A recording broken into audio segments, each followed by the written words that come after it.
COVID is basically still feeling really, really ill months after you were originally diagnosed with having contracted coronavirus. Let's speak to Liz, another new caller. You're a member of a campaign group for this. Give us some details, Liz. Hi. Hi, Ian.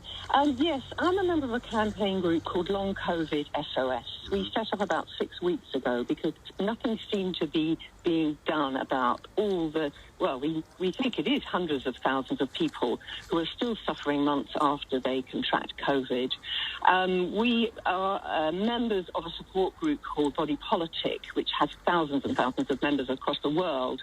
And the support group was containing stories of real suffering, real terrible symptoms that people were going through for months with very, very little medical attention.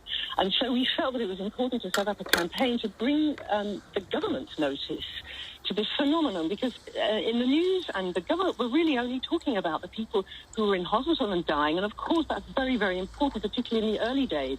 But all those people suffering at home were practically ignored. So that's why we set up the campaign, and we sent a letter to health policy makers in government. It was copied to all the MPs, and we're starting to get some very good responses. We also made a film that's been viewed about 50,000 times, has been showed on ITV News. And we're starting to move, and as you can see, it is now in the press at last. Is it online, that video? Yes, it is online. We have a website which is longcovidsos.org. Okay. You can find the video there, and you can find a link to our open letter. Okay. And yes, things are moving. We're very, very pleased that the APPG were interviewing people with long COVID so that it does start to hit the headlines, which is what it's doing now. Right. I wanted to correct a couple of misconceptions which you may have inadvertently repeated, one of which is that COVID-19 is not just a respiratory disease. Although it was originally termed acute respiratory syndrome, it in fact attacks the whole body. And in particular, it seems to attack the heart.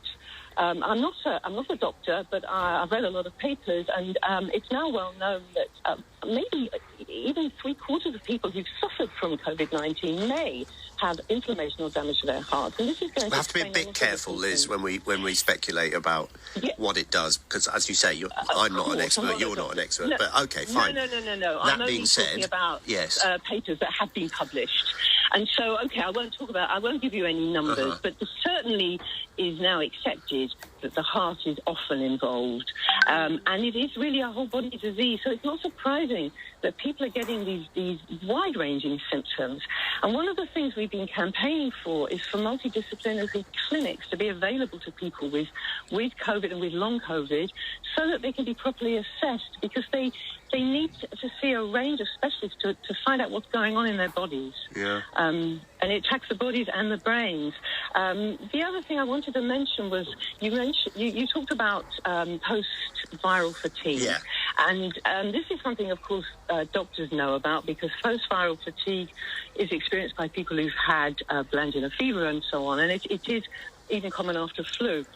I just want to suggest that because we know so little about this disease, and we're only still learning about it, the post-viral effects cannot simply be put down to the post-viral fatigue that we all know and understand, because we don't understand this disease. Personally, I have post-viral fatigue. It's remitting and relapsing. So you've had coronavirus, have you? Yes, right. Well, I believe so. But like many, many sufferers, I wasn't able to get a test when I might have tested positive. So, it's something that we have to make an assumption based on the symptoms. So what would you ask for anyone listening to this? What can they do to help make people more aware of this, or just do something?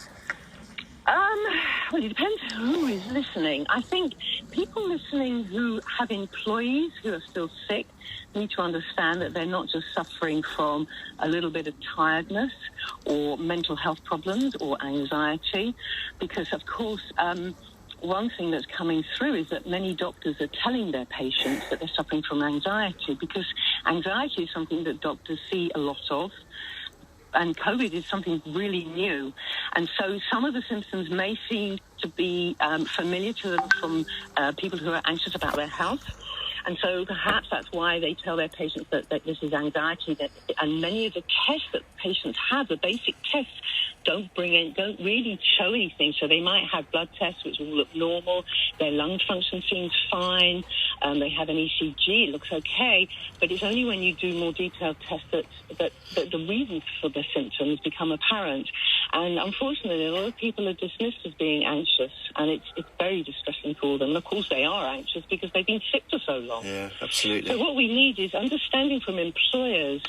I think that the doctors are starting to become aware of the extent of this. I certainly know my GP practice are coming across a lot of people, and we certainly are not seeing a sudden epidemic of mass hysteria. I think one of the things that doctors can do and hopefully are doing is just recognising it, and that's a lot of what people want, just being told, yes, we do recognise that you're suffering from something, rather than just saying, this is tiredness, etc.